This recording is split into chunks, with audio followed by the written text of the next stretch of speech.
Yes sir. तो question number 7 था कि क्यू कोई रियल क्वाड्रेटिक फॉर्म दी थी, तो बताया था नीचे, बल्कि वेरीफाई करना था कि कौन सा ऑप्शन इनमें से ठीक है। तो सबसे पहले दिया था कि जो Q of x1 plus x2 और Y Z is equal to Q of x1 Y Z plus Q Q of x2 Y Z for all x1 x2 Y Z belongs to R। तो मैंने क्या किया, सबसे पहले तो एक quadratic form ले ली सिंपल सी, कि Q of X Y Z is equal to X square. तो फिर मैंने क्यू ऑफ की वैल्यू निकाली, Q of x1 plus x2 Y Z की। तो यहाँ से वैल्यू आ जाएगी x1 प्लस x2 का स्क्वायर। तो वो आ जाएगा x1 प्लस x2 का स्क्वायर प्लस 2x1 जो कि इक्वल नहीं है Q of x1 Y z और plus Q of x2 Y z. क्यों? क्योंकि Q of x1 Y Z की वैल्यू आ जाएगी x1 का square, Q of x2 Y Z की वैल्यू आ जाएगी x2 का स्क्वायर। पर यहाँ हमारे पास यहाँ पर एक्स्ट्रा टर्म आ रही है टू ऑफ x1 x2। तो फर्स्ट ऑप्शन तो डिस्कार्ड हो जाएगा। वैसे ही अगर आप इसी क्वाड्रेटिक फॉर्म में मतलब कि जो डी ऑप्शन दिया था उसको वेरीफाई करो, तो वो भी मतलब कि फॉल्स प्रूव होगा। उसमें बोला था कि two two into Q of x1 plus x2 y1 plus y2 0 plus two into Q of x1 minus x2 y1 minus y2 0। वो हो जाएगा Q of x1 y 0 plus Q of x2 y2 0 के बराबर। But ये तो बल्कि इसके equal भी नहीं आएगा अगर आप बल्कि कैलकुलेट करें। क्या आएगा? 4 ऑफ x1 का स्क्वायर प्लस x2 का स्क्वायर, जबकि आना चाहिए था x1 का स्क्वायर प्लस x2 का स्क्वायर। तो ये भी डी भी रॉन्ग हो गया। अब दूसरा ऑप्शन सही था। अगर मतलब कि इसमें मैंने एक रिजल्ट का यूज किया है। आप जैसे कि अगर कोई भी क्वाड्रेटिक फॉर्म है तो उसके कॉरस्पॉन्डिंग एक सिमेट्रिक बाइलिनियर फॉर्म होती है। मतलब कि जैसे कि अगर मान लो बाइलिनियर फॉर्म है एफ जैसे V cross V to V इन कोई किसी भी इनर प्रोडक्ट से, तो अगर वो bilinear form symmetric bilinear form है, बल्कि सिमेट्रिक है, तो उसके कॉरस्पॉन्डिंग हमेशा ही वहाँ को एक क्वाड्रेटिक फॉर्म मिलती है।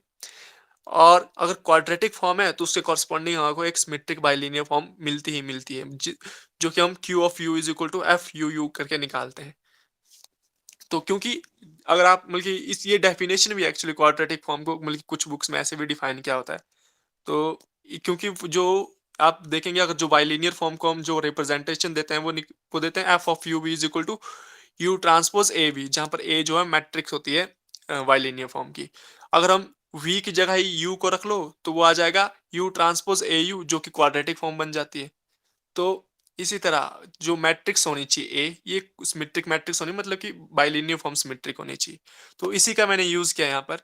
तो फर्स्ट इस सेकंड ऑप्शन में बोला था मतलब कि वेरीफाई करवाना था ऑप्शन, तो इसमें दिया था कि मतलब कि Q of x1 plus x2 y1 plus y2 और जीरो जो वो इक्वल होगा टू ऑफ क्यू, सॉरी क्या था, सॉरी पहले इसकी वैल्यू मैंने निकाली Q of U U plus B की।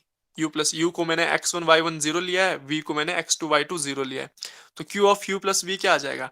F of U plus B U plus B, bilinear form. और बाइलिनियर फॉर्म की प्रॉपर्टी यूज करेंगे, क्योंकि बाइलिनियर फॉर्म बल्कि दोनों वेरिएबल में लीनियरिटी प्रॉपर्टी को होल्ड करती है। तो लीनियरिटी प्रॉपर्टी को होल्ड करती है, तो मतलब कि मैंने उसको यूज किया। तो आ जाएगा F of U U plus two of, क्योंकि सिमेट्रिक बाइलिनियर फॉर्म है तो F of U V plus F of V U वो बराबर हो जाएंगे दोनों, तो ये आ जाएगा two of F of U F V plus F V V. तो एक निकल गया ये। और दूसरे में ऐड करना था Q of U minus B.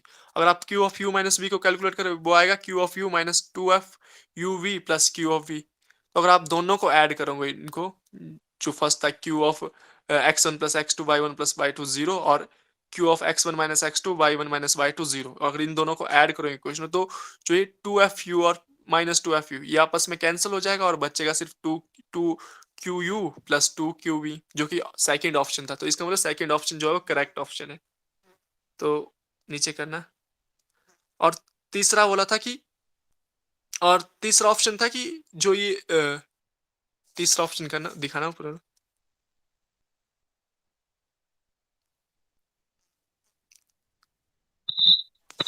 तीसरा ऑप्शन, सॉरी ऊपर करना, क्वेश्चन क्वेश्चन में। तीसरा ऑप्शन था कि जो Q of x one plus x two Y one plus Y two Z one plus Z two is equal to Q of x one Y one Z one plus Q of X two Y two Z two for at least one choice of x1 x2 y1 y2 z1 z2। तो इसमें मैंने क्या किया, जो trivial case ले लिया, मतलब कि तीन सारे के सारे जो ये वेरिएबल दिए थे x1 x2 y1 y2 और z1 z, उनको जीरो ले लिया। तो मतलब कि ये कंडीशन हमेशा ही सेटिस्फाई होगी, तो बी और सी इसका करेक्ट आंसर था। नीचे दिखाया भी है सी ऑप्शन को। यस ये सर, करेक्ट है ये। ये सर ठीक किया है। पीयूष यस सर, ठीक है sir. Vikram yes sir, true, सही है। सही है। डिम्पल नेक्स्ट।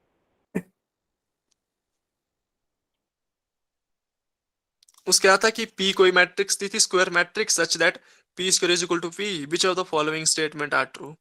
तो पहले बोला था कि trace of P is an irrational number, trace of P is equal to rank of P, trace of P is an integer, trace of P is an imaginary complex number। तो अगर P square is equal to P दिया है, इसका मतलब आइडोपोटेंट matrix है। अगर आइडोपोटेंट matrix है, इसकी आइगन वैल्यू जो है वो 0 और 1 ही हो सकती है सिर्फ। तो फर्स्ट स्टेटमेंट तो फॉल्स होगी, क्योंकि इसने बोला है trace of P is an irrational number, तो हमेशा ही इंटीजर आएगा, क्योंकि सम ऑफ आइगन वैल्यूज होता है ट्रेस।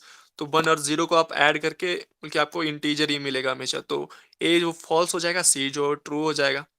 दूसरा और डी भी फॉल्स हो जाएगा, क्योंकि trace of P is an imaginary complex number, तो ये भी फॉल्स हो जाएगा, क्योंकि ट्रेस ऑफ पी जो इंटीजर आएगा। तो एक ऑप्शन बचता है बी। तो trace of P is equal to rank of P, तो क्योंकि आइडोपोटेंट मैट्रिक्स है, तो ट्रेस ऑफ पी मतलब कि जो रैंक होती है इसकी वो हमेशा ट्रेस के बराबर आती है। क्यों? क्योंकि हमेशा आप ऐसे भी चेक कर ये तो रिजल्ट होता है, या तो आप ऐसे भी बोल सकते हैं, क्योंकि आइडोपोटेंट मैट्रिक्स हमेशा डायगोनलाइजेबल होती है। तो एक मतलब कि इसकी जो डायगोनल रिप्रेजेंटेशन होगी, जब हम डायगोनल रिप्रेजेंटेशन मिलेंगे, तो उसमें सिर्फ 1 और 0 आएगा। तो वहां से भी आप वेरीफाई कर सकते हैं कि जितने 1 होंगे उतनी ही रैंक होगी, और जितने 1 होंगे उतने ही ट्रेस होगा उसका। तो trace of P is equal to rank of P वहां से आ जाएगा। तो बी करेक्ट है और सी करेक्ट है इसका। Anshika yes sir. अंशिका हाँ करेक्ट है अंशिका। यस सर, ठीक है सर।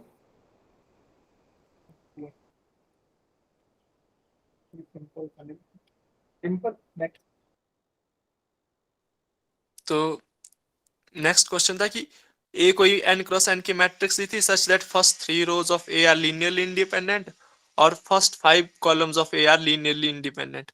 तो बोला था कि which of the following statement are true. पहला दिया था कि जो रैंक होगी ए की, सॉरी रैंक लिखा है यहाँ पर, रैंक जो होगी 3 और 5 के बीच में होगी।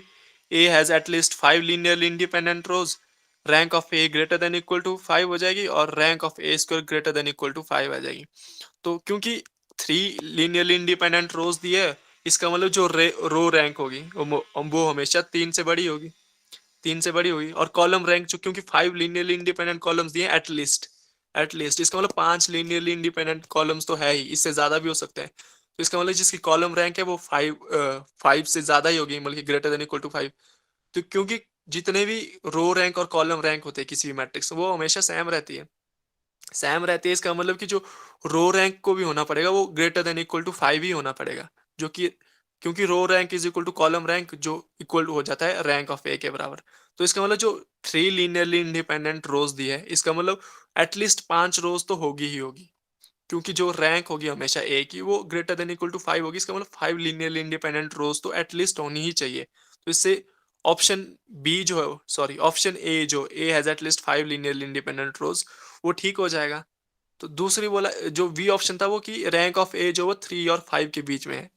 ये जरूरी नहीं है, क्योंकि अगर मैं आइडेंटिटी मैट्रिक्स ले लूँ 6 बाई 6 की, तो उसमें जो 5 लीनियरली इंडिपेंडेंट कॉलम्स तो होंगे ही, जो फर्स्ट 5 होंगे, और तीन तीन जो फर्स्ट 3 रोज वो भी लीनियरली इंडिपेंडेंट है, बट उसकी रैंक जो हमें 6 आएगी, तो बी ऑप्शन वहां से डिस्कार्ड हो जाएगा। तीसरा बोला कि rank of A greater than equal to 5, ये होगा ही होगा, क्योंकि एटलीस्ट 5 कॉलम्स लीनियरली इंडिपेंडेंट है। इसका मतलब रैंक ऑफ ए हमेशा ग्रेटर देन इक्वल टू 5 होगी। अगर rank of A greater than equal to 5 होगी, तो रैंक ऑफ ए स्क्वायर हमेशा लेस देन इक्वल टू 5 होगी। तो इससे ऑप्शन डी भी डिस्कार्ड होगी, मतलब कि ऑप्शन ए की 5 लीनियरली इंडिपेंडेंट रोज होगी और rank of A greater than equal to 5, ये दो ऑप्शन ठीक ऑप्शन है। डी को कैसे डिस्कार्ड किया डिम्पल? बी को सर, हम्म बी था ना सर कि रैंक ऑफ ए मतलब कि 3 और 5 के बीच में रहेगी। हम्म, तो क्योंकि सर 5 लीनियरली इंडिपेंडेंट कॉलम्स दिए हैं एटलीस्ट, इसका मतलब रैंक हमेशा ग्रेटर देन इक्वल टू 5 रहेगी ना।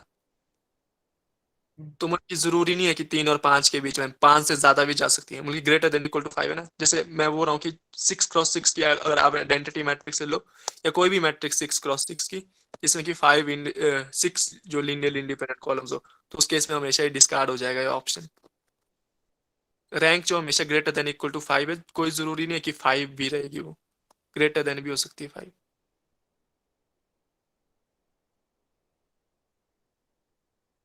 हितेश, ये सर करेक्ट है सर, ये रिजल्ट ही लगा सर इसमें तो।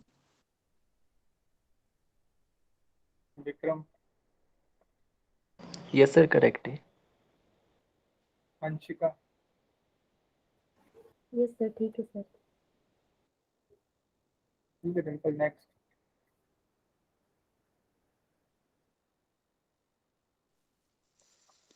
ऑफ नेक्स्ट क्वेश्चन था कि बी कोई वेक्टर था R3 का नॉन जीरो वेक्टर, तो एक लीनियर ट्रांसफॉर्मेशन डिफाइन करी गई थी, E of x is equal to x minus 2 into x in product V,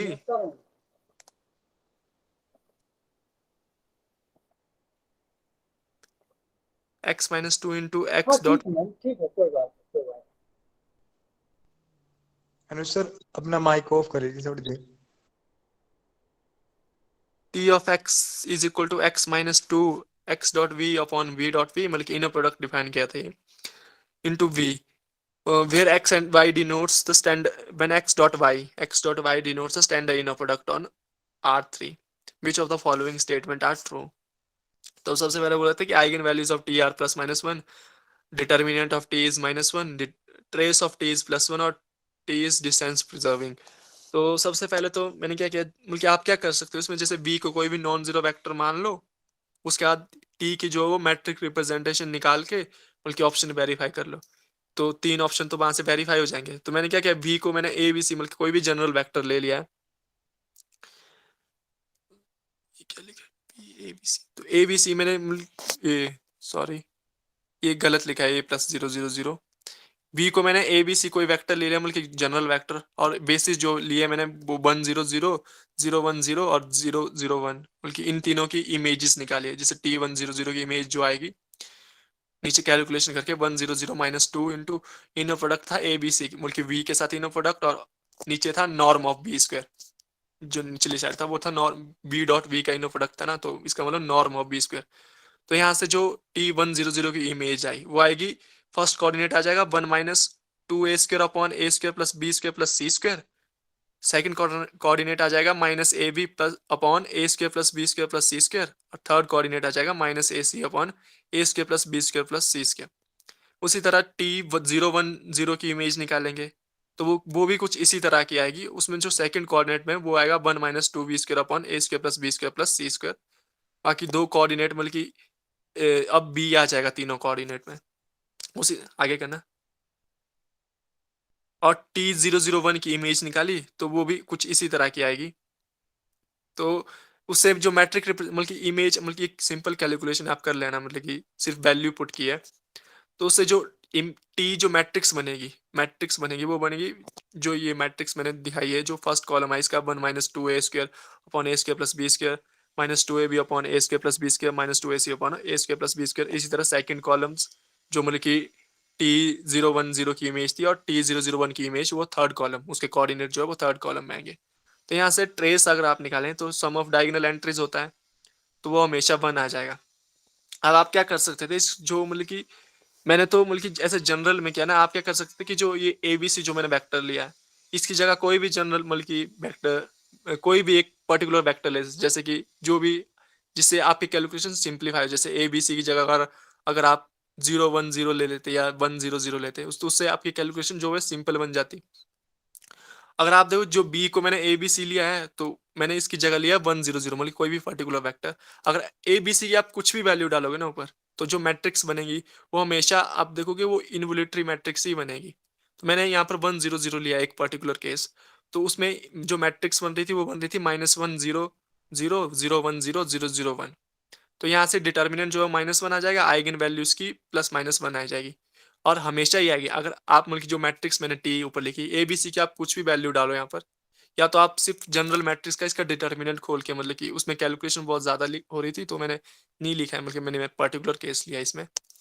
पर आप ए बी सी की कुछ भी वैल्यू आप पुट करो, वो ये मैट्रिक्स हमेशा इन्वोल्यूटरी मैट्रिक्स ही बनेगी। तो इससे क्या होता, 3 ऑप्शन तो इससे ठीक हो गए थे। जो ट्रेस जो है इसका 1 आ रहा था, डिटर्मिनेंट इसका -1 आ रहा था और आइगन वैल्यू इसकी +-1 आई, क्योंकि इन्वोल्यूटरी मैट्रिक्स बनी तो +-1 आई।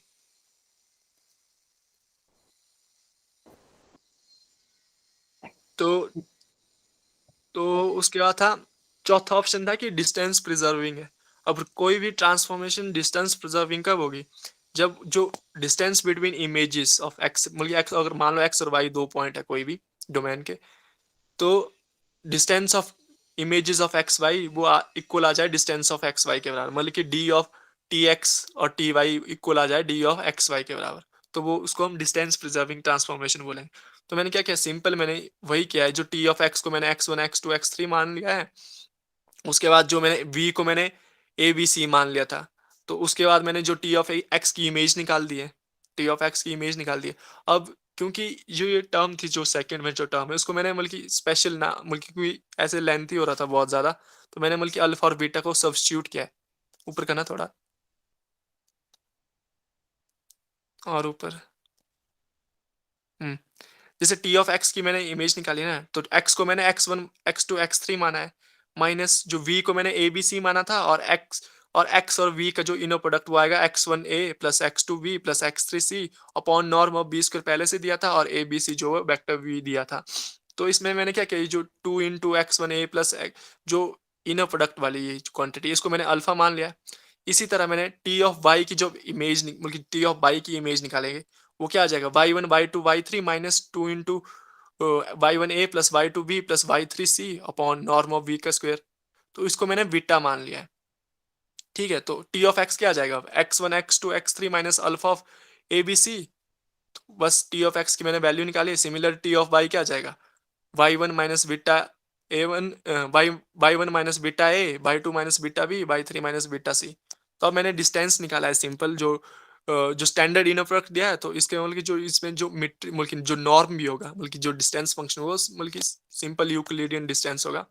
तो उसी तरह से मैंने जो इसका डिस्टेंस निकाला, टी ऑफ एक्स और टी ऑफ बाई मेरे पास गिवन था, तो इससे मतलब कि मैंने डिस्टेंस क्या निकाला, जो first coordinate minus first coordinate का स्क्वायर, मतलब कि x1 minus alpha a1 minus y1 minus beta beta a का स्क्वायर।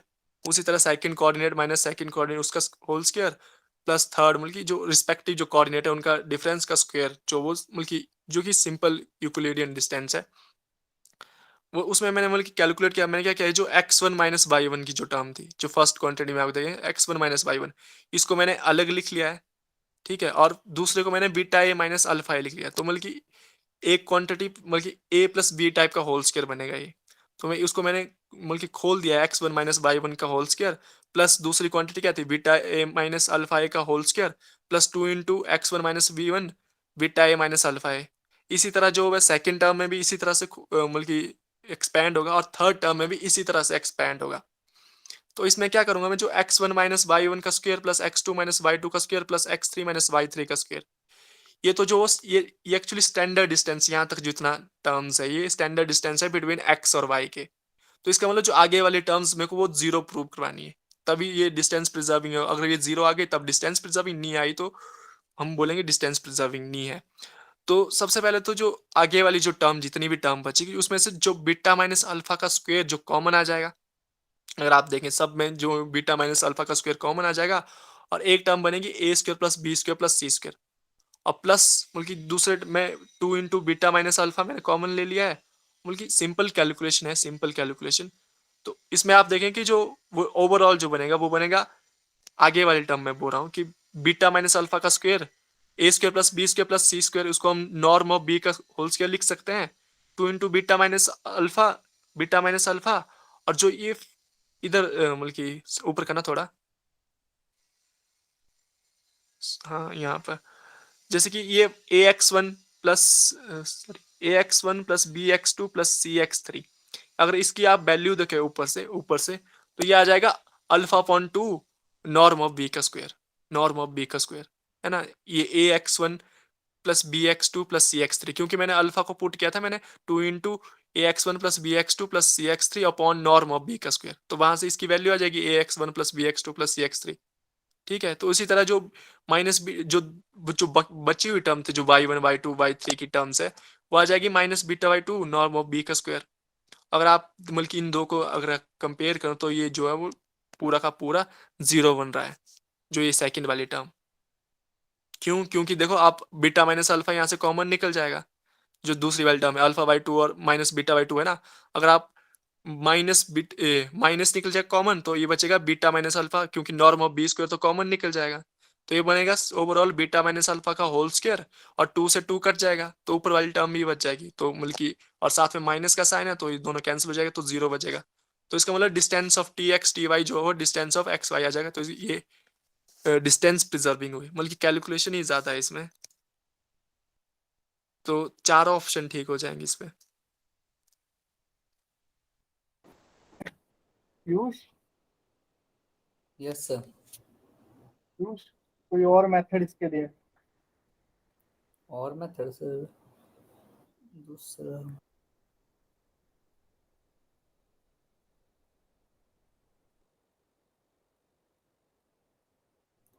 सर पता नहीं, मुझे तो नहीं लग रहा है अभी दूसरा कोई मेथड। Hitesh yes sir. कोई और मेथड इसके लिए? सर पहले 3 तो पर्टिकुलर केस लेके हो जाएंगे ना, लेकिन फोर्थ के लिए आपको वही करना पड़ेगा, डिस्टेंस प्रिजर्व।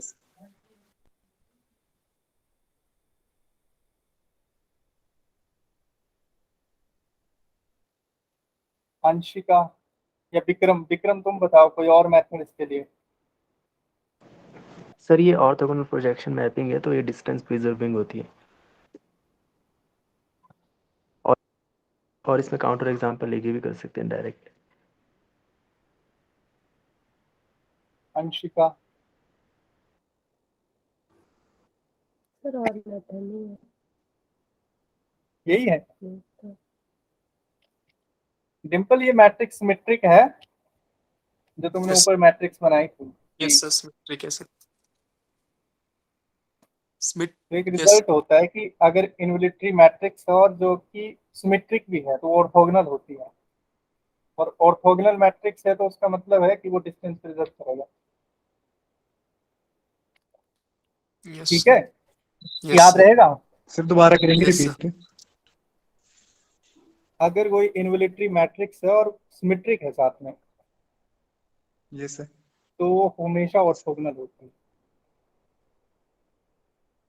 तो ऑर्थोगोनल होगी तो उसका मतलब क्या होगा कि जो वो आइसोमेट्री फॉर्म करती है, तो मतलब जो टी एक्स एक्स का इमेज होगा या टी एक्स वाई का जो इनर प्रोडक्ट होगा वो एक्स वाई के इनर प्रोडक्ट के बराबर आ जाएगा। यस ठीक है डिम्पल, वेरी गुड। तो वहां से डायरेक्ट हो जाएगा, ठीक है। वैसे ये भी करेक्ट है। यस सर, मेरे को रिजल्ट नहीं था सर पता। ठीक, okay next question. A quadratic form qxyz over r represent 0 non-trivially if there exists abc belongs to rq, मतलब non-zero vector abc such that q of abc is equal to 0। तो बोला था कि which of the following quadratic form over r represent 0 non-trivially, मतलब कि अगर आपको ऐसा नॉन जीरो वेक्टर मिल गया जहां पर q की वैल्यू 0 है, तो इसका मतलब वो क्वाड्रेटिक फॉर्म 0 को नॉन ट्रिवियली रिप्रेजेंट करती है। तो पूछा गया था, जो नीचे कुछ ऑप्शन दिए थे उसमें से बताना था कि कौन सी जो क्वाड्रेटिक फॉर्म है जो क्यू को जो वो 0 को जो है नॉन ट्रिवियली रिप्रेजेंट करेगी। तो फर्स्ट ऑप्शन था Q of X Y Z is equal to X Y plus Z square. तो इसमें तो दिख ही रहा था कि एक्स वाई में से एक को अगर हम नॉन जीरो ले लें और एक को 0 ले लें और जीरो जेड को हमेशा 0 ले लें, तो वैल्यू जो है इसकी हमेशा 0 आ जाएगी। तो मैंने क्या किया, एक्स को मैंने 1 ले लिया, वाई को 0 और z को 0, तो ये 0 देगा। इसका मतलब जो ऑप्शन ए था वो करेक्ट था, क्योंकि जो ये क्वाड्रेटिक फॉर्म है जो नॉन 0 को नॉन ट्रिवियली रिप्रेजेंट कर रही है। दूसरा ऑप्शन था B, Q of X Y Z is equal to X square plus 3 Y square minus 2 Z square. इसमें भी मैंने क्या किया है, अगर आप देखो कि मैंने एक्स और वाई की वैल्यू दोनों की वन वन वन ले ली है। इसका मतलब जो जो क्वांटिटी बनेगी वो बनेगी 1+3 = 4। तो z की जगह मैंने √2 ले लिया है, क्यों? क्योंकि मेरे को चाहिए था 0, तो वो बनेगा 2 इंटू माइनस बनेगा 2 × 2 जो कि 4 आएगा, तो 0 बनेगा इसमें। तो ये ऑप्शन भी ट्रू हो जाएगा, दूसरा ऑप्शन भी ट्रू हो जाएगा। तो इसमें भी एक हमको नॉन जीरो वेक्टर मिला है जिसको मतलब कि जिसके लिए जो क्यू की वैल्यू है वो 0 है। तो ये ऑप्शन भी करेक्ट था, बी। उसके बाद था सी ऑप्शन था कि Q F X Y Z = x² - xy + y² + z²। तो अगर ये तो मैट्रिक्स जो हमें देखने में पॉजिटिव डेफिनेट लग रही थी, तो मैंने क्या किया, इसकी मैट्रिक्स लिख ली। 1 इसमें जो भी इसकी मैट्रिक्स बनेगी वो बनेगी 1, फिर -1/2 0, -1/2 1 0 0 0 1। तो आप देखेंगे जो ये मैट्रिक्स है पॉजिटिव डेफिनेट है, क्योंकि इसका फर्स्ट लीडिंग माइनर 1 जो भी पॉजिटिव डेफिनेट है, सेकंड लीडिंग माइनर 1 1-1/4 आएगा वो भी पॉजिटिव है, और जो थर्ड जो आएगा वो भी मतलब कि जो डिटर्मिनेंट आएगा ओवरऑल वो भी पॉजिटिव आएगा। तो ये पॉजिटिव डेफिनेट हो गई, तो इसका मतलब कोई भी नॉन जीरो फैक्टर नहीं मिलेगा जिसके लिए ये क्वाड्रेटिक फॉर्म मतलब कि 0 हो जाए। तो ऑप्शन सी तो गलत हो गया, मतलब कि 0 को रिप्रेजेंट नहीं करती है नॉन ट्रिवियली। तो फोर्थ ऑप्शन था कि x² + xy + z²। तो ये ऑप्शन भी ठीक था, क्यों? क्योंकि हमने मतलब कि क्यू की एक वैल्यू ले ली, मैंने एक क्यू की वैल्यू मैंने कैलकुलेट की 1 - 1 0 पे, तो वो 0 दे रहा था, तो इसका मतलब डी ऑप्शन भी करेक्ट है। तो A B D option correct है। मुकेश यस सर, करेक्ट है ये ये? सर करेक्ट है सर। इसको जैसे डिटर्मिनेंट से भी कर सकते हैं ना, कि डिटर्मिनेंट देखा तो जहाँ पे 0 आ गया तो मतलब इसलिए ट्रिवियल सोल्यूशन मिल गया इसका। जैसे ये नॉन जीरो वेक्टर के लिए वो हो जाएगा ऐसे भी। वैसे भी कर सकते हैं, ये भी ठीक है। वैसे भी कर सकते हैं। तो टिम्पल ने किया है वो मतलब वैसे भी कर सकते हैं, तुम यस जो बता रहे हो वैसे भी कर सकते हैं।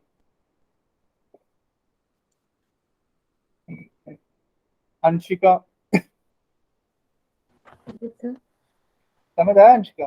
Yes, sir.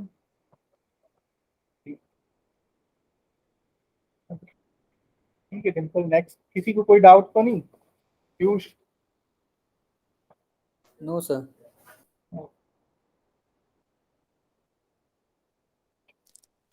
तो क्वेश्चन आ रहा था कि let A and B B n cross n real matrices, और सी कोई मैट्रिक्स डिफाइन गई थी, ब्लॉक मैट्रिक्स, जिसमें कि ब्लॉक्स थे ए बी बी और ए। तो बोला था कि which of the following statement are true.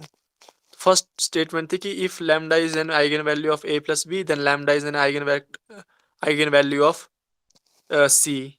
तो दूसरा था कि lambda if lambda is an eigen value of a - b then lambda is an eigen value of C. तीसरा था कि if lambda is an eigen value of A और B then lambda is an eigen value of C. D था कि all eigen value of C are real. तो first तो मैंने मतलब कि ए को मैंने बी को मैंने जीरो मैट्रिक्स ले लिया, ए को मैंने 0 1 -1 और 0 ले लिया। तो सी जो वो ब्लॉक डायगोनल मैट्रिक्स बनेगी, और क्योंकि इसका जो मिनिमल पॉलिनोमियल होता है सी का ब्लॉक डायगोनल मैट्रिक्स का, वो मिनिमल पॉलिनोमियल होता है जो ब्लॉक्स हैं, जो डायगोनल में ब्लॉक्स हैं। और जो मिनी इसका मतलब इसकी जो आइगन वैल्यूज होगी वो आइगन वैल्यूज वही होगी जो ए की आइगन वैल्यूज है, और ए की आइगन वैल्यू हमेशा प्योरली इमेजिनरी है, क्योंकि इसकी आइगन वैल्यू जो है प्लस माइनस आयोटा आएगी ए की। तो प्योरली इमेजिनरी है, तो इसका मतलब सी के पास प्योरली इमेजिनरी आइगन वैल्यू होगी। तो डी ऑप्शन तो डिस्कार्ड हो गया कि all eigen values of C are real. तो ये तो वैसे ही गलत हो गया। अब अब आते हैं सी ऑप्शन पे। सी ऑप्शन बोला था कि if lambda is an eigen value of A और B then lambda is an eigen value of C. मतलब कि अगर ए या बी में से किसी की आइगन वैल्यू है लैम्डा, तो वो सी की भी आइगन वैल्यू होगी। तो मैंने क्या किया, ए को मैंने आइडेंटिटी मैट्रिक्स ले लिया, बी को जीरो मैट्रिक्स ले लिया। तो सी जो वो आइडेंटिटी मैट्रिक्स बनेगी 2n क्रॉस 2n की, 2n क्रॉस 2n की। तो इसकी आइगन वैल्यू सारी की सारी 1 है, जबकि बी की एक आइगन वैल्यू 0 है, पर वो 0 जो है सी की आइगन वैल्यू नहीं है। तो इसका मतलब ऑप्शन सी भी जो है रॉन्ग हो जाएगा। इसने बोला था कि अगर बी या ए में किसी की भी आइगन वैल्यू, वो आइगन वैल्यू होगी सी की। तो यहाँ पर 0 जो आइगन वैल्यू थी बी की, पर वो सी की आइगन वैल्यू नहीं थी। तो इसका मतलब ऑप्शन जो सी था वो रॉन्ग था। तो क्योंकि अब ऊपर देखते हैं कि जो ए और बी n क्रॉस n की मैट्रिक्स दी थी, तो इसका मतलब जो सी जो मैट्रिक्स बनेगी वो बनेगी 2n क्रॉस 2n की, 2n क्रॉस 2n की। तो अगर ए का जो आइगन वेक्टर है, वो अगर n क्रॉस 1 का है, तो जो सी का जो आइगन वेक्टर होगा वो 2n क्रॉस 1 का होगा, 2n क्रॉस 1 का। तो बोला था कि if lambda is an eigen value of a plus B, तो लैम्डा आइगन वैल्यू होगी सी की। तो चेक करते हैं क्यों, अगर लैम्डा आइगन वैल्यू है a प्लस बी की, तो क्या हो जाएगा, एक नॉन जीरो वेक्टर मिलेगा eigen vector such that a plus B x is equal to lambda X. ठीक है, लैम्डा एक्स। अगर मैं जो, क्योंकि जो एक्स आइगन वेक्टर था वो n क्रॉस 1 का था, n क्रॉस 1 का, और जो आप सी में जो ब्लॉक्स देखेंगे वो फर्स्ट ब्लॉक जो वो n, बल्कि जो ऐसा रो इनटू कॉलम होता है ना, मल्टीप्लिकेशन रो इनटू कॉलम, तो फर्स्ट ब्लॉक ए जो है n क्रॉस n का ब्लॉक था, सेकंड जो बल्कि रो में दूसरा ब्लॉक आ रहा था वो n क्रॉस 1 का b ब्लॉक आ रहा था। तो मैंने कि आइगन वेक्टर को मैंने x, बल्कि n, first n value x vector रख दिया, मतलब कि फर्स्ट n रोज में, फिर दोबारा से n, मतलब कि x वेक्टर दोबारा से रख दिया, तो ये जो वेक्टर बनेगा x x एक्चुअली एक ही कॉलम वेक्टर है ये, जो ये पूरा वेक्टर है वो एक ही कॉलम वेक्टर है, जिसमें कि x को दो बार, मतलब कि फर्स्ट n रोज में पहले x को पुट किया, फिर उसका जो बची हुई n रोज थी उसमें दोबारा से x को पुट कर दिया, ताकि जो वेक्टर्स बन जाए वो 2n क्रॉस 1 का बन जाए। क्यों, क्योंकि इसका जो आइगन वेक्टर होगा c का वो 2n क्रॉस 1 का होगा। तो ये एक्चुअली पता कहाँ से लग रहा है कि अगर इस तरह का आइगन वेक्टर होगा इसका, क्यों, क्योंकि a का आइगन वेक्टर x है और b का आइगन वेक्टर भी x है। अगर आप ध्यान से देखें तो जब मल्टीप्लीकेशन होगा c इंटू एक्स, तो क्या हो जाएगा, फर्स्ट n क्रॉस 1 जो एंट्रीज है वो a के साथ मल्टीप्लाई होगी, क्यों, क्योंकि जो a मैट्रिक्स है वो n क्रॉस n की है और जो b मैट्रिक्स है वो भी n क्रॉस n की है। तो फर्स्ट रो इंटू कॉलम होता है ना, तो जो फर्स्ट एंट्रीज है वो a के साथ जो x को मल्टीप्लाई कर देगी और उसके बाद b को x के साथ दोबारा से मल्टीप्लाई कर देगी। तो इसका मतलब ये बनेगा जो ax प्लस bx, दूसरी एंट्री बनेगी bx प्लस cx। तो ये ओवरऑल जो x कॉमन आ जाएगा, क्योंकि bx प्लस ax, इसको हम ax प्लस bx लिख सकते हैं। तो ये ओवरऑल जो बन जाएगा, क्योंकि x कॉमन आ जाएगा, तो ये बनेगा a प्लस बी एक्स और a प्लस बी एक्स। तो ये लैम्डा इंटू एक्स एक्स बन जाएगा। क्यों, क्योंकि a प्लस बी एक्स जो वो लैम्डा एक्स था। तो इसका मतलब जो ये एक्स एक्स होगा वो आइगन वेक्टर होगा और लैम्डा जो आइगन वैल्यू होगी।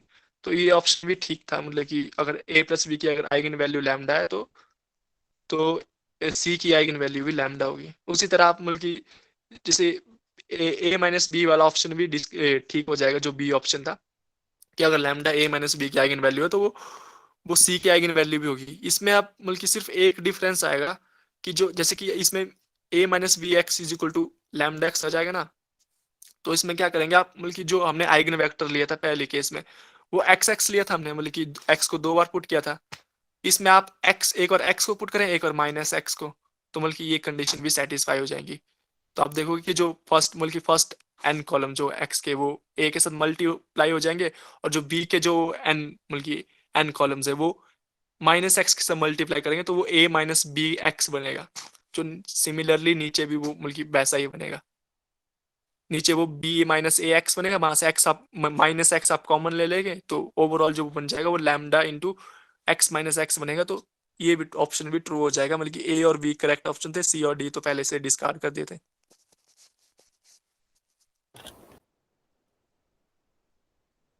बिना मतलब कि कैलकुलेट करे भी चेक कर सकते हैं, जैसे कि अगर सी और डी तो डिस्कार्ड हो गए ना, इसका मतलब ए और बी तो मतलब कि ठीक होना ही पड़ेगा।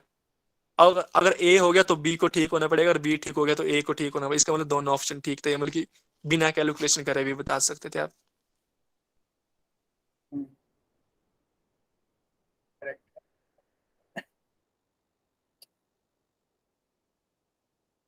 Piyush, yes sir. है कोई डाउट? नो सर, क्लियर है सर। हितेश? ये से क्लियर है सर। ठीक है, next।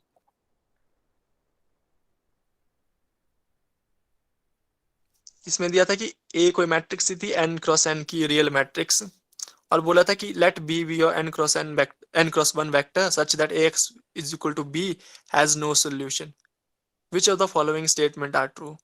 तो सबसे पहले बोला था कि there exist an N cross one vector C such that A x is equal to C has a unique solution. दूसरा बोला था कि there exist infinitely many vector C such that A x is equal to C has no solution.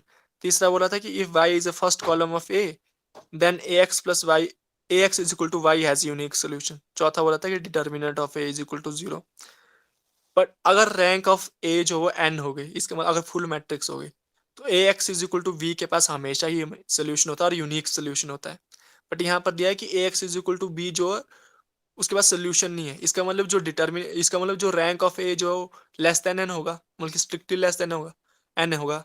अगर strictly less than N होगा तो determinant of A is equal to 0। तो option D तो वैसे ही ठीक हो गया। अब फर्स्ट ऑप्शन पे आते हैं। फर्स्ट ऑप्शन बोला था कि there exist an n cross 1 vector c such that ax is equal to c has unique solution. क्योंकि रैंक इसकी जो n से स्ट्रिक्टली लेस देन हो, मतलब स्ट्रिक्टली लेस देन n होगी, इसका मतलब इसके पास जो यूनिक सोल्यूशन कभी भी हो ही नहीं सकता है। क्योंकि यूनिक सोल्यूशन कब होगा, अगर जो रैंक जो ए की वो नंबर ऑफ अननोन्स के बराबर आ जाए। नंबर ऑफ अननोन जिसमें n थे, मतलब कि रैंक जिसकी फुल आ जाए, तभी इसके पास यूनिक सोल्यूशन होगा।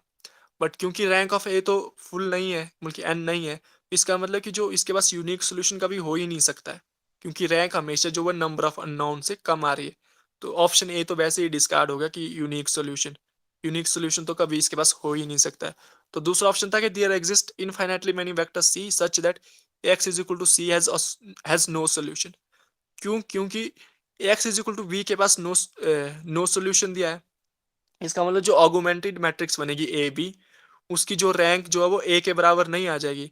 अगर बी की जगह मैं कोई भी मल्टीपल कर दूं बी का, मतलब कि लीनियरली डिपेंडेंट वेक्टर कर दूं मैं, बी जो बी के साथ लीनियरली डिपेंडेंट है, मतलब कि स्केलर मल्टीपल ऑफ बी, तब भी जो ऑगुमेंटेड मैट्रिक्स की रैंक है वो सेम रहेगी, और जो जो कि इक्वल नहीं होगी रैंक ऑफ ए के।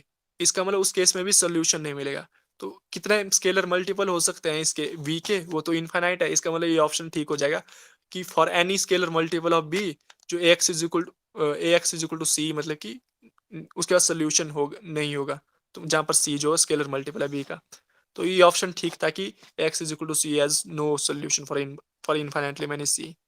फिर एक ऑप्शन था कि ऊपर करना, सॉरी, एक ऑप्शन था कि if y is the first column of a then ax is equal to y has a unique solution.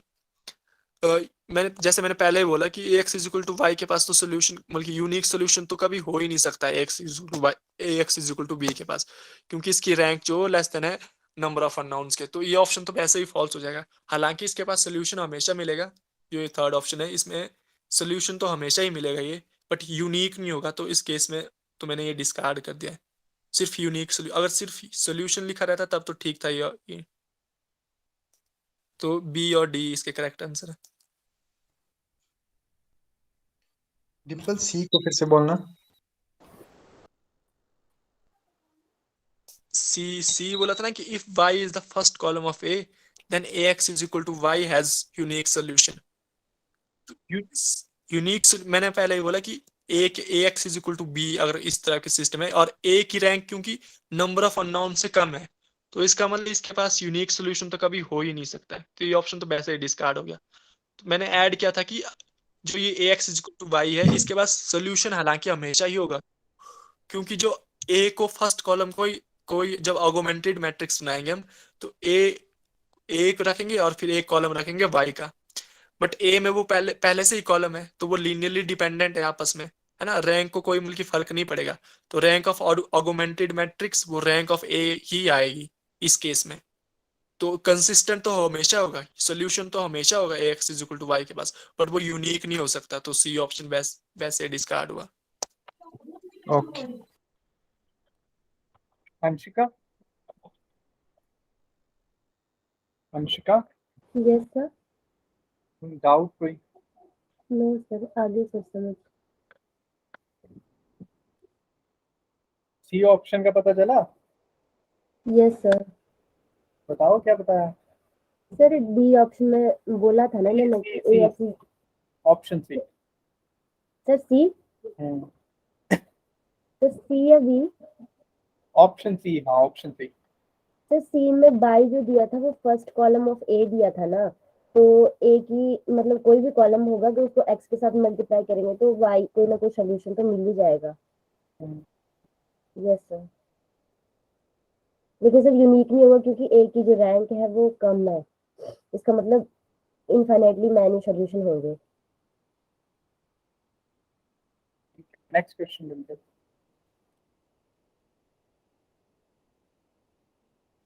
दूसरी पीडीएफ भेजी थोड़ी मैंने आपको आज। Okay.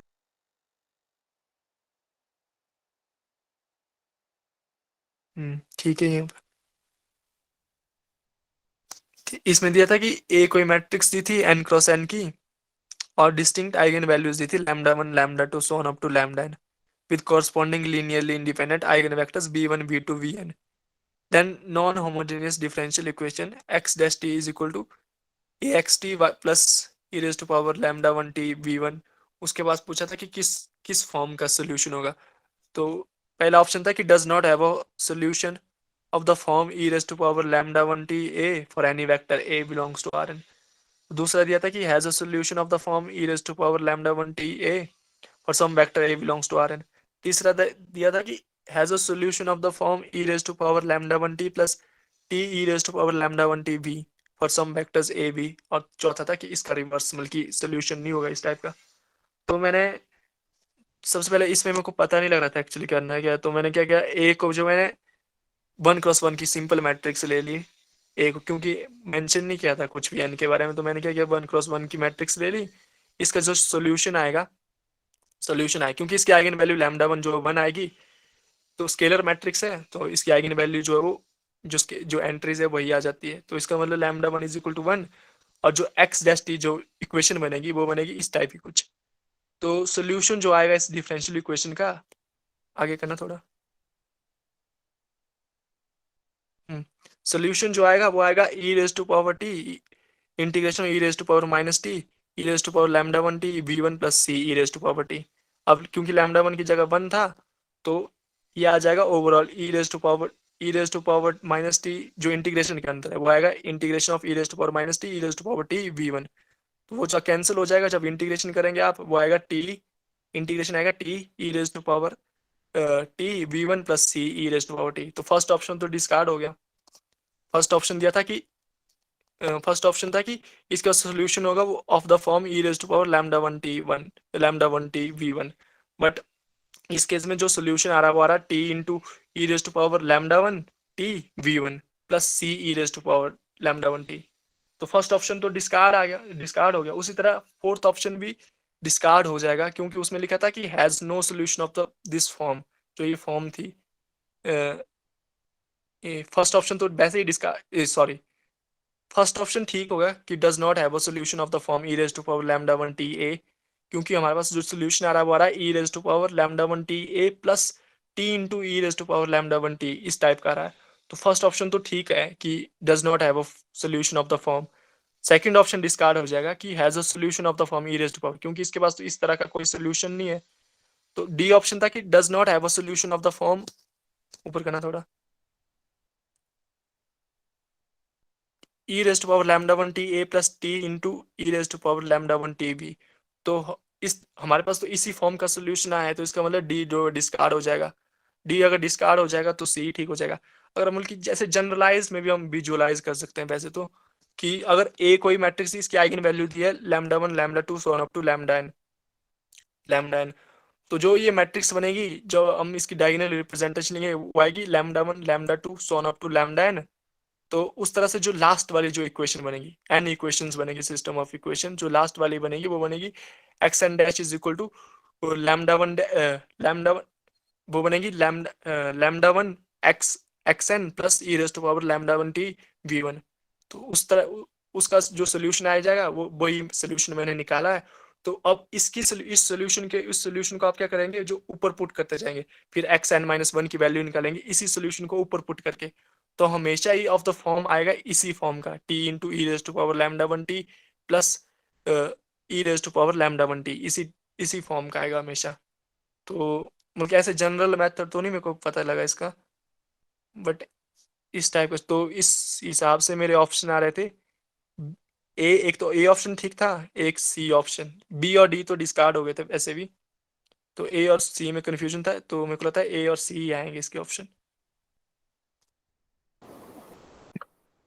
Hitesh, yes sir. Correct है ये? सर ये मैंने किया नहीं था, लेकिन मुझे प्रोसेस सही लग रहा है, मुझे समझ नहीं आया था ये क्वेश्चन उस टाइम। ओके, तो ये तुम्हारे जिम्मे है। क्वेश्चन नंबर 14 तुमने इसके लिए रिजल्ट है ये डायरेक्ट, तो ये चेक करना है तुम्हें, ठीक है? S L okay sir. Ross का बुक देखना। Okay sir. ठीक है Dimple. Yes sir. Next question.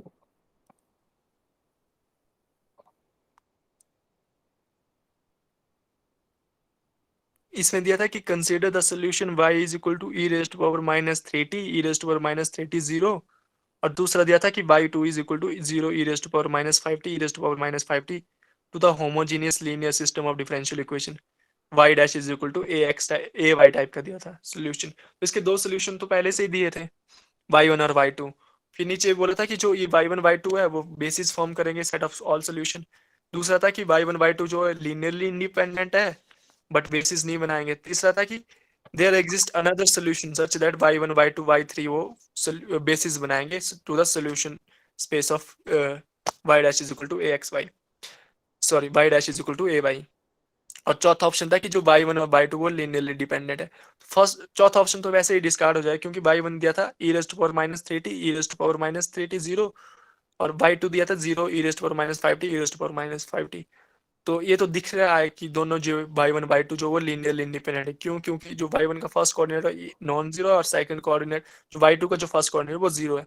तो कोई भी आप लीनियर कॉम्बिनेशन ऐसा नहीं लिख सकते नॉन ट्रिवियल लीनियर कॉम्बिनेशन जिससे कि ये जो वो जीरो बन जाए, इनका लीनियर कॉम्बिनेशन जीरो। क्योंकि फर्स्ट कोऑर्डिनेट को जीरो करने के लिए आपको y1 को मतलब जीरो के साथ मल्टीप्लाई करना ही पड़ेगा। अगर y1 को जीरो के साथ मल्टीप्लाई करेंगे और इसका मतलब y2 को बल्कि नॉन जीरो स्केलर से मल्टीप्लाई करेंगे, बट अगर y को नॉन जीरो स्केलर के साथ मल्टीप्लाई करेंगे तो थर्ड कोऑर्डिनेट जो वो जीरो नहीं बनेगा कभी भी। तो इस हिसाब से आप देख सकते हैं ऑब्जर्व करने से ही पता लग रहा है कि ये जो y1 y2 लीनियरली इंडिपेंडेंट है। तो डी ऑप्शन डी तो वैसे ही डिस्कार्ड हो गया। तो दूसरा बोला था कि जो y1 y2 जो लीनियरली इंडिपेंडेंट सोल्यूशन, हम जानते हैं कि अगर कोई भी जैसे लीनियर सिस्टम है ना, लीनियर होमोजेनियस सिस्टम है, तो y dash is equal to A Y type का, तो उसके जो अगर lambda 1 lambda 2 so on up to lambda n अगर उसकी आइगन वैल्यू है और v1 v2 vn उसके आइगन वेक्टर्स है, तो जो उसके जो सोल्यूशन होते हैं लीनियरली इंडिपेंडेंट सोल्यूशन वो होते हैं E raised power lambda 1t v1 plus E raised और दूसरा सोल्यूशन होगा ई raised power lambda 2t v2 और so on up to E raised power lambda n t vn, मतलब कि इसके लीनियरली इंडिपेंडेंट सोल्यूशन है। अगर डिस्टिंक्ट आइगन वैल्यू के कॉरस्पॉन्डिंग आप मतलब कि डिस्टिंक्ट आइगन वेक्टर्स निकालेंगे। तो इसमें दो सोल्यूशन तो हमारे पास दिए थे, दो सोल्यूशन दिए थे, किस फॉर्म के दिए थे? एक तो दिया था ई रेस्ट पावर माइनस 3t 110, दूसरा दिया था कि ई रेस्ट पावर माइनस 5t 011। इसका मतलब कि जो -3 और -5 एक दो आइगन वैल्यूज हो गई इसकी, ए की दो आइगन वैल्यूज दी है। इसका मतलब जो तीसरी आइगन वैल्यूज हमको निकालनी थी, तीसरी आइगन वैल्यूज जो मैंने निकाली तो मतलब कि ट्रेस को मैंने इक्वल किया था इसके, जो इसका ट्रेस है वो -15 आ रहा था, दो आइगन वैल्यू मेरे को पता थी, और तीसरी आइगन वैल्यू मैंने निकाली यहाँ से जो क्या रही थी कितनी, -7, मतलब यहाँ पर लिखा है मैंने जो जो मैं बता रहा हूँ। तो तीसरी आइगन वैल्यू आ रही थी -7, तो इसका मतलब 3 डिस्टिंक्ट आइगन वैल्यूज है इसके पास। इसका मतलब 3 डिस्टिंक्ट लीनियरली इंडिपेंडेंट सोल्यूशन हो गए, क्योंकि हर आइगन वैल्यू के कॉरस्पॉन्डिंग एक आइगन वेक्टर तो होगा ही और लीनियरली इंडिपेंडेंट आइगन वेक्टर्स होगा अगर डिस्टिंक्ट आइगन वैल्यूज है। तो इसका मतलब जो इसके पास जो वो एक तो लैम्डा 1 के कॉरस्पॉन्डिंग आइगन वेक्टर, एक लैम्डा 2 के कॉरस्पॉन्डिंग, एक लैम्डा 3 के कॉरस्पॉन्डिंग, और तीनों आपस में लीनियरली इंडिपेंडेंट हो गए। इसका मतलब इसके पास जो तीन लीनियरली इंडिपेंडेंट सोल्यूशन मिलेंगे और तीन ही लीनियरली इंडिपेंडेंट सोल्यूशन मिलेंगे, तो फर्स्ट ऑप्शन तो वैसे ही डिस्कार्ड हो गया। उसमें बोला था कि y1 और y2 जो है बेसिस बनाएंगे सोल्यूशन स्पेस का, बट इसमें तो एक तीसरा भी एक लीनियरली इंडिपेंडेंट सोल्यूशन मिलेगा, तो फर्स्ट ऑप्शन तो वैसे ही डिस्कार्ड था। सेकंड ऑप्शन था कि y1 और y2 जो वो लीनियरली इंडिपेंडेंट तो है पर बेसिस नहीं बनाएंगे, तो ये ऑप्शन ठीक हो जाएगा। थर्ड ऑप्शन था कि जो y1 और y मतलब कि एक और वेक्टर एग्जिस्ट करेगा y3, मतलब कि y3 जो सोल्यूशन एग्जिस्ट करेगा सच दैट कि जो y1 y2 y3 जो है बेसिस बनाए, और ये ऑप्शन बिल्कुल ठीक था क्योंकि y3 एक सोल्यूशन लीनियरली इंडिपेंडेंट सोल्यूशन हमको मिलेगा ही मिलेगा। तो ऑप्शन बी और सी ठीक थे। ए और ए तो डिस्कार्ड हो गया था, डी तो पहले से ही डिस्कार्ड हो गया था, तो बी और सी इसके answer. Anshika. Yes sir. Correct है अंशिका? यस यस सर, ठीक है सर। ठीक है हितेश। यस सर, करेक्ट है ये बिल्कुल। अब किसका टर्न है? पीयूष का। नहीं सर, हो गया हमारे, बल्कि मैंने ही डिस्कस कर दिए सारे। तुमने कर दिया सर? यस, इतने ही थे सर इस एक्सरसाइज में।